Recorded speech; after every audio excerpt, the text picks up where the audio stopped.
Hello students, कोशिश करना कभी नहीं छोड़ना बेटा। हो सकता है अगली कोशिश आपको जीत की तरफ ले जाए, तो कोशिश करते रहें। जिस मंजिल को आप पाना चाहते हैं उसके लिए निरंतर प्रयास आपका रहना चाहिए, और साथ में आपके मैं हूँ।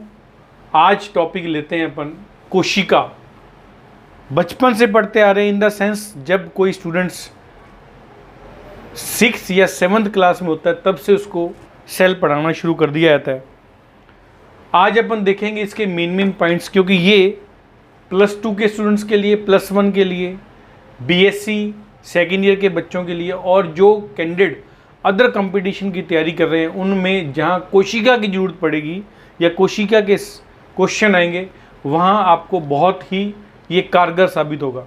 पढ़ते आ रहे हैं, अगर आपसे कोई पूछे what is the definition of cell, तो आप क्या बोलते हैं? कोशिका सजीव की संरचनात्मक व क्रियात्मक इकाई है, या cell is a structural and functional unit of life. That is the structural and functional unit of life. बिल्कुल सही है, बिना सेल के कुछ भी नहीं। ये पूरी बॉडी जो है वो हमारी सेल से बनकर बनी हुई है। क्लियर? अब इसकी कुछ डिस्कवरी के बारे में मेन पॉइंट बताता हूँ। सबसे पहले रॉबर्ट हुक ने 1665 में डेड सेल के बारे में डिस्कवरी किया था। ये पॉइंट याद रखना है आपने। लोगों के मन में ये रहता है 1665 में 1665 में सेल की डिस्कवरी होगी, बट एक वर्ड और आगे ऐड करना है, डेड सेल। डेड सेल की स्टडी की थी। कॉर्क के अंदर टीएस काटा था, टीएस काट के उसको स्टडी किया। उसमें छोटी छोटी एक स्क्वायर संरचना दिखाई दी थी, छोटी छोटी संरचनाएं। इन संरचनाओं को क्या नाम दे दिया उसने? डेड सेल, क्योंकि उसको कुछ नहीं पता था अभी। उसके बाद जैसे जैसे डिस्कवरी होती गई और कर ली, माइक्रोस्कोप की खोज होगी, तो लियोनॉर्ड एक वैज्ञानिक आया जिसने 1683 में लिविंग सेल के बारे में बता दिया, और उसने बताया सेल के अंदर कुछ ना कुछ पाया जाता है, लिविंग भी होती है और नॉन लिविंग कंडीशन भी रहती है। उसके बाद चेटन ने 1925 की बात कर रहा हूँ, बहुत बाद में, according to nucleus present 2 type की सेल बता दी। एक तो प्रोकैरियोटिक सेल, एक यूकैरियोटिक सेल। इसको सुनना, हालांकि सब कुछ लिखा हुआ है, न्यूक्लियस एब्सेंट और न्यूक्लियस प्रेजेंट, इतना ही याद करना है। एक स्टार्टिंग कर रहे हैं अपन। प्रोकैरियोटिक का मतलब न्यूक्लियस एब्सेंट और यूकैरियोटिक न्यूक्लियस प्रेजेंट। अब मैं थोड़ा सा और बढ़ा देता हूँ। जिन कोशिकाओं में न्यूक्लियस एब्सेंट होता है और साथ के साथ ऑल सेल ऑर्गेनल्स एब्सेंट, सभी प्रकार के कोशिकांग भी एब्सेंट होते हैं, वो सारी प्रोकैरियोटिक सेल कहलाती है। एग्जाम्पल आपके सामने है, bacteria, PPLO and BGA. PPLO का full name pleuropneumonia like organism, या इसको हम बोलते हैं माइकोप्लाज्मा। और माइकोप्लाज्मा के बारे में सुन ले, smallest cell of the world, पूरे वर्ल्ड की सबसे छोटी cell mycoplasma. Then BGA, blue green algae, नील हरित शैवाल, ये सारी की सारी बेटा हमारी प्रोकैरियोटिक सेल है। सेकंड पॉइंट आएगा हमारा यूकैरियोटिक सेल। यूकैरियोटिक में अपन ने बता दिया न्यूक्लियस प्रेजेंट, और बेस्ट कर दो nucleus present plus all cell organelles also present in this. सभी प्रकार की कोशिकांग भी पाए जाते हैं। और एक और ऐड कर लिया, जेनेटिक मटीरियल यहाँ यूकैरियोन है तो यहाँ जेनेटिक मटीरियल प्रोकैरियोन्स है। हम बात करेंगे यूकैरियोन्स की। एग्जाम्पल क्या है? वही सारे प्लांट और animal cell except both cell, ऐसे भी लिख सकते हो। इन सेल को छोड़कर जितनी भी सेल है वो सारी की सारी यूकैरियोटिक कोशिका होती है। अब जब धीरे धीरे स्टडी शुरू होगी तो वैज्ञानिकों ने, साइंटिस्ट ने एक थ्योरी बनाई जिसे बोलते हैं सेल थ्योरी। शिलाइडेन और शिवान ने इसके बारे में सबसे पहले बताया था। एक जियोलॉजिस्ट था, एक बॉटनिस्ट था। मतलब एक वैज्ञानिक जियोलॉजी से स्टडी करता था, एक वैज्ञानिक बॉटनी की स्टडी करता था। दोनों ने मिलकर 1839 में, 1839 ईयर याद करना, एक थ्योरी बनाई। क्या थ्योरी बनाई? देखें, सुनते ही आना बड़े ध्यान से। कौन कौन सी थ्योरी? मैंने 2 पॉइंट लिख भी दिया। नंबर 1, सभी जीव सेल से मिलकर बनते होते हैं। क्लियर है, नेचुरली है। कोई भी जीव जो है बिना सेल के नहीं होता। दूसरी थ्योरी का पॉइंट क्या है? सेल सभी जीवों की संरचनात्मक और क्रियात्मक इकाई है, बिल्कुल सही है, संरचनात्मक और क्रियात्मक इकाई है।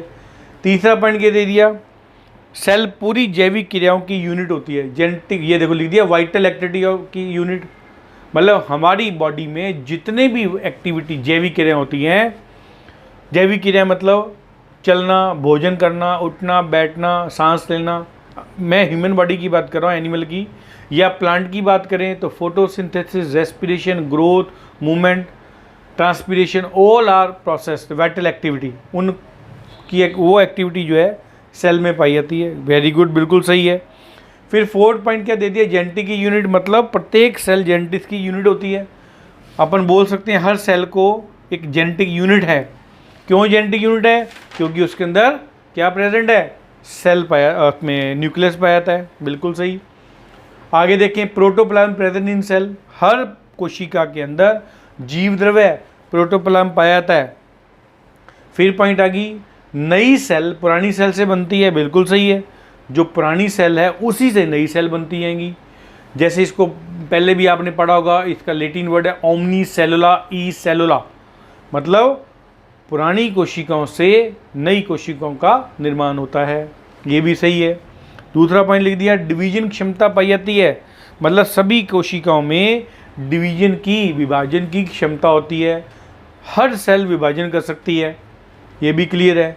जब ये कुछ थ्योरी बनाई तो इस थ्योरी की मान्यता जो दी थी वो जर्मनी के वैज्ञानिक थे रुडोल्फ वर्चो 1858 के अंदर, उसने इसके बारे में क्लियर कर दिया भी वास्तव में ये जो सेल थ्योरी है बिल्कुल सही है, सारे पॉइंट इसके 101% बिल्कुल सही माने गए हैं।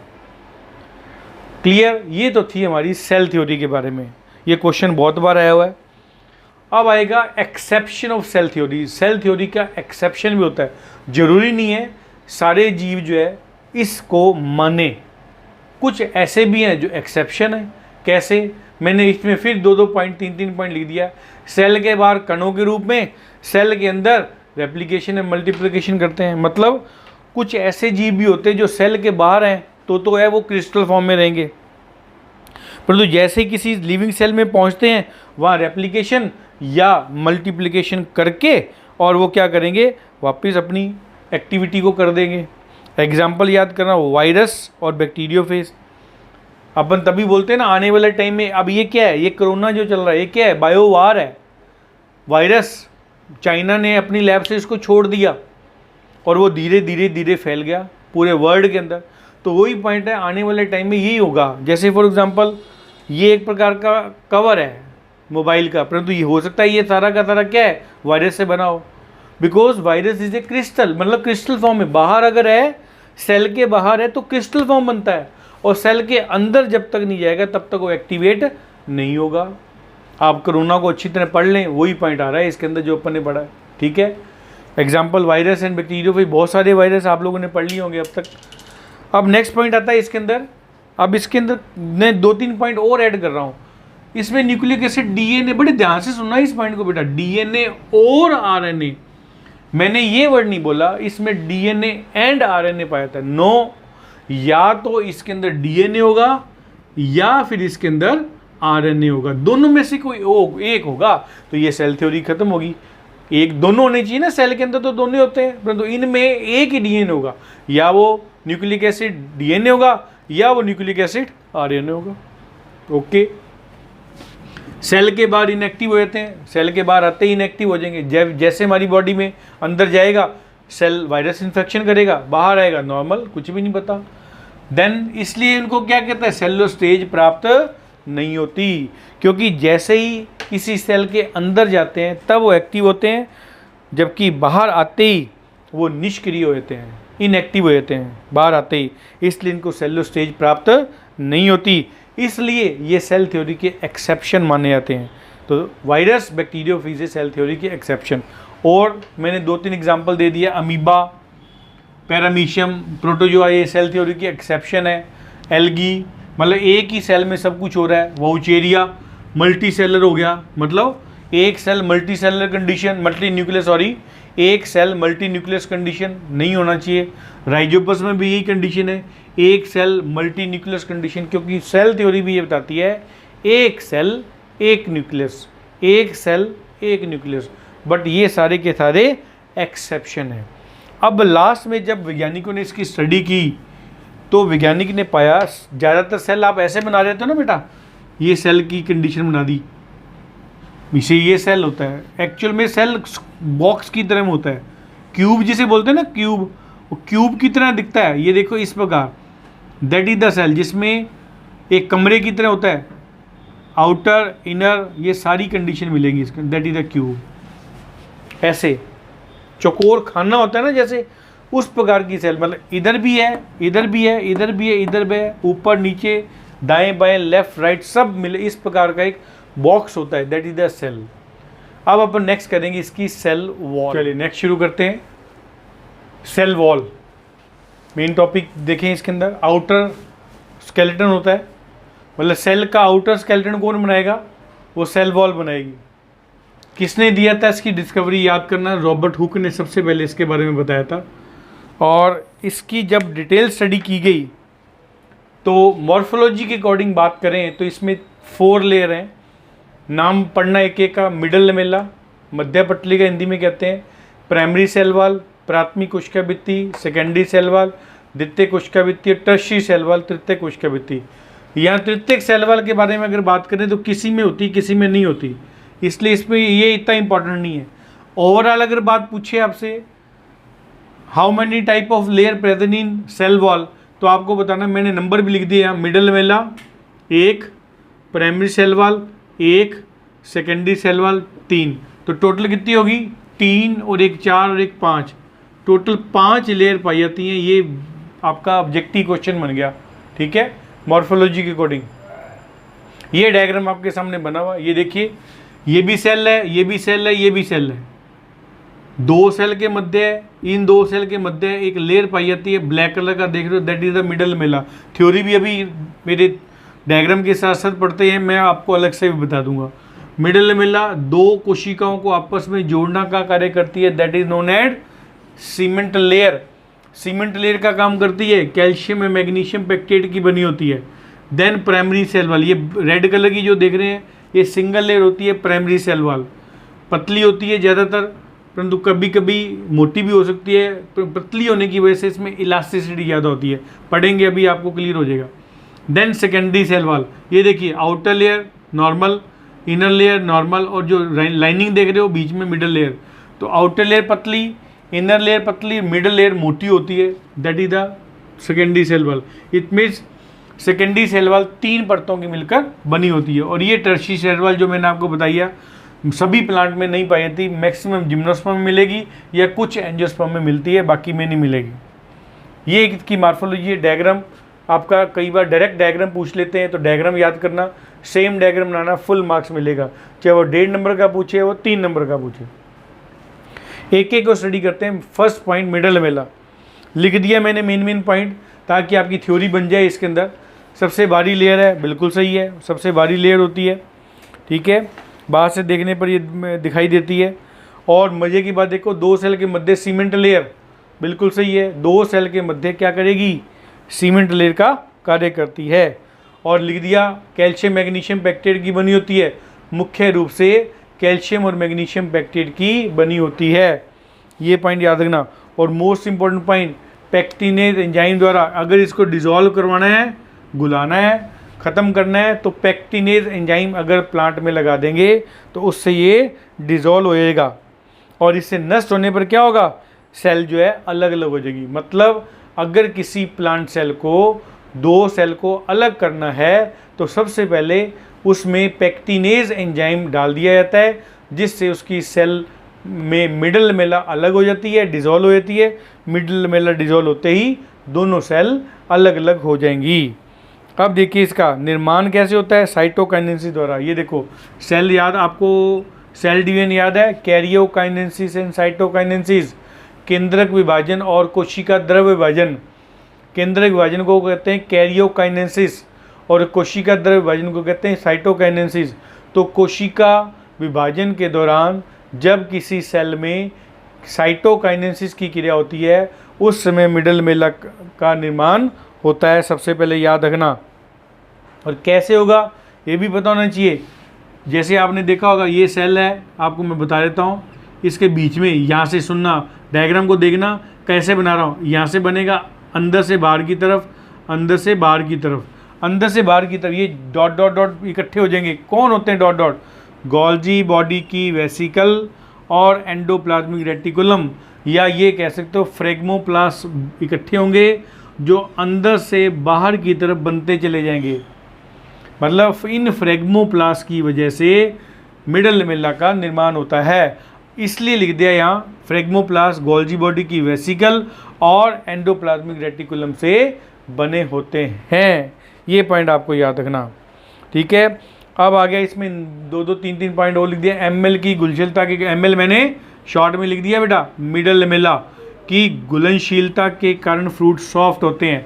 मतलब जितनी ज़्यादा ये घुलनशील होगी, जितनी ज़्यादा घुलनशील होती हैगी, फ्रूट्स जो होते हैं हमारे पकने के समय सॉफ्ट हो जाते हैं, ठीक है, मुलायम हो जाते हैं। ये भी आपका ऑब्जेक्टिव क्वेश्चन बन गया, याद रखना।